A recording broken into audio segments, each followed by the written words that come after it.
പക്ഷെ എന്റെ ജീവിതത്തിലെ ഏറ്റവും വലിയ ഭാഗ്യം എന്താണെന്ന് നിന്നെപ്പോലൊരു ഭാര്യ കിട്ടിയതാണ് എന്റെ ജീവിതത്തിലെ ഏറ്റവും വലിയ ഭാഗ്യം.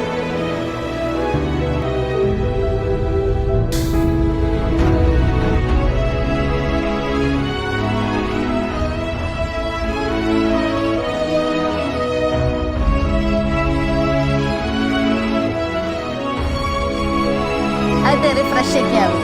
അതെ, ഉച്ചയായി, എന്തെങ്കിലും ഞഞ്ഞം കഴിക്കണ്ടേ? എവിടെ പോണു? എങ്ങും പോകുന്നില്ല. ബാ, അതെ.